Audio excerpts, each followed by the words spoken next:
Priya from Hobby Items. I'm here to show you on how to make bowls in epoxy clay or Shilpkar. We're going to use basic techniques of forming clay, and that technique that we are going to use today is making slab, or also called as slab techniques. So let's start. This is Fevicryl Shilpkar. We are going to need 3 packets of these.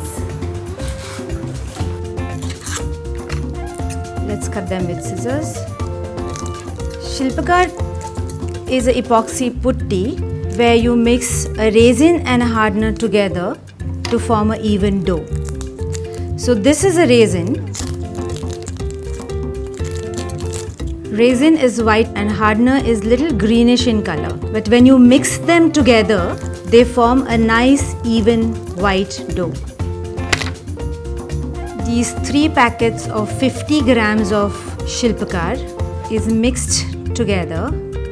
It'll take about 3 to 5 minutes to mix it evenly. Roll it a bit in your palm. Fold it, roll it again.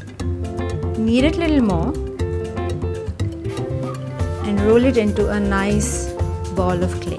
We are going to leave this ball of clay for some time, say about 5 to 10 minutes aside, or let it dry a bit, because if you try to work at this stage, then it's very sticky and it gets very difficult to roll this ball into a slab. So we'll leave it aside for 5 to 10 minutes. After 10 minutes, the epoxy clay is hardened enough to roll it into a slab. Let's roll it on an OHP sheet so it does not stick on the surface. And you will have to again leave it for drying for some time. You may add a little talcum powder just to avoid further sticking. Make it flat with the lateral side of your palm. Beat it to make it flat. And we will roll it into a thin pancake. We've rolled it into a thin pancake which is about 2 mm thin. This pancake is about 7 inches in diameter, and we have a bowl which is about 5 inches in diameter and 2.5 inch tall. So this slab that we have rolled, it will suffice for this bowl. We have these brush caps, or you may use the pen caps or refills to pierce holes in this. We may need to clean this with a toothpick. Push all the clay out from the other side and do more holes. Make one more row of holes. You may use the other side.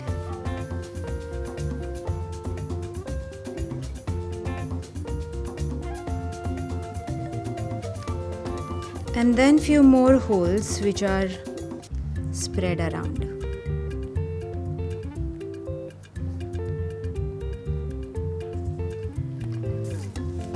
So we have these holes pierced, 3 in rows. You can make 4 or 5 rows like this in the center, and we have these holes spread around. What I'm going to do is now I'm going to just pick this slab up and put it on this bowl.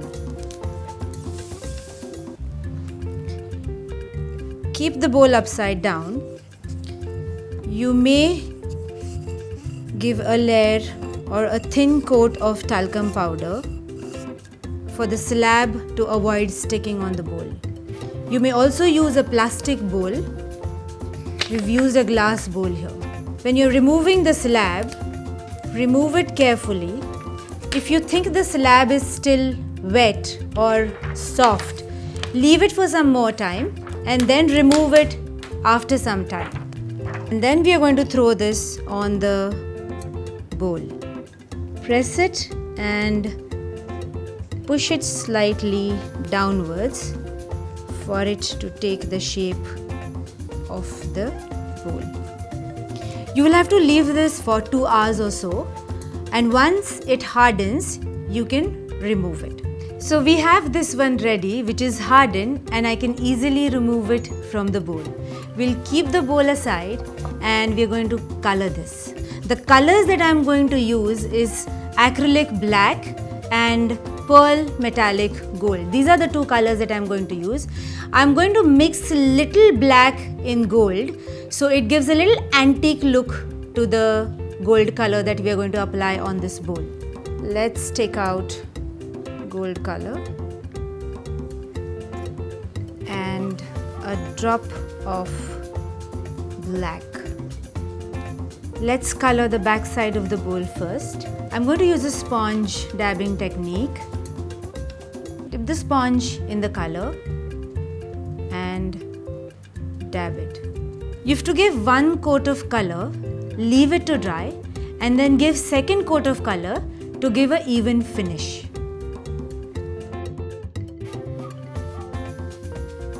And here is what we have. So these are two coats of antique looking gold color that I have applied, and this is how the bowl looks. I have also made one which is slightly bigger in size, and it can be a set. So you can actually use these bowls, which are so easy to make, as a tabletop decoration. You can keep tea lights in this. You can have some dry flower arrangement, or just as a decorative piece.